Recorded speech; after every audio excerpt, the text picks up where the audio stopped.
په افغانستان کې د مخابراتي شبکو له فعالیتونو د خلکو ناخوښي او شکایتونه مخ په ډېرېدو دي. وایي د غږیزو او انټرنیټي کڅوړو لپاره یې بیې لوړې او خدماتي کیفیت خراب او کمزوری دی. د دوی په وینا د شکایتونو وروسته له هغه زور موندلی چې د بیو د کنټرول په موخه یې تیرو غوښتنو ته د هو ځواب لا تر اوسه د نه دی. دا غږ له لویه سره په ټولنیزه رسنۍ فیسبوک کې غبرګ شوی او د ټرینډ په ډول چلیږي. ځینې خو یې ان تر هغې د کلکې مبارزې اعتراض کوي چې څو مخابراتي شبکو خپلې بیې کمې او فعالیتونه یې پراخ کړي نه وي. عنایت الله حکیمزوی چې د مخابراتي شبکو له بې کیفیته خدماتو ستړی شوی ازمون راډیو ته وویل دا چې انټرنیټي بندلونه یا غږیز بندلونه هغه نرخونه خو په واقعیت معنا سره چې ډېر لوړ دي، د دې ترڅنګ چې لوړ دی وای خو په هغه اندازه چې ضرورت دي تر څو کیفیت ښه شوی وای نو هغه خو دې ښه وای.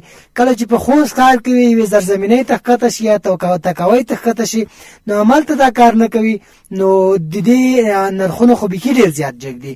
دا چې په ښار کې کار نه کوي نو په ولسوالیو کې به څه کار وکړي؟ موږ په ښار کې د اړیکو نیولو پر مهال د زیاتو ستونزو سره مخامخ یو ټلیفون چې یو ځل وکړي په اول ځل یې غږ نه سمېږي، دویم ځل به یې کوي، دریم ځل به یې کوي، نو په بیا ځل یې ځان کولو سره به ټلیفون ورته تېرېږي.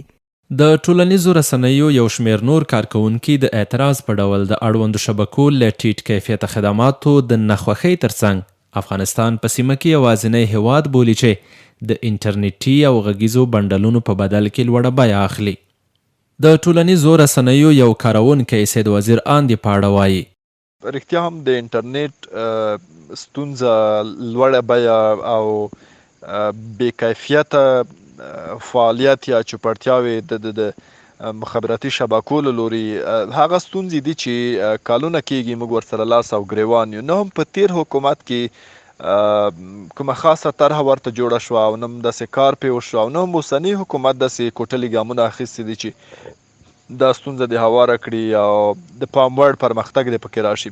په تیر حکومت کې بهانې دا وي چې امنیتي مشکلات دي، امنیتي ننګونې دي او اسانه نه ده چې په اصطلاح کیفیت دې د مخابراتي شبکو ښه شي، چوپړتیاوې دې ښې شي یا د انټرنیټ بیې راټیټې شي، ځکه په دوی باندې وایي مصارف ډېر زیات راځي.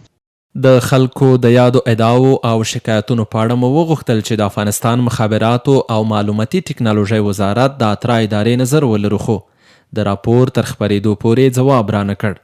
په افغانستان کې اوس مهال د MTN، سلام، اتصالات، روشان او افغان بیسیم مخابراتي شبکې فعالې دي چې په غږیزه او انټرنیټي برخه کې خدمات وړاندې کوي، هغه چې خلک ورنه ناخوښ او بیې یې لوړې بولي.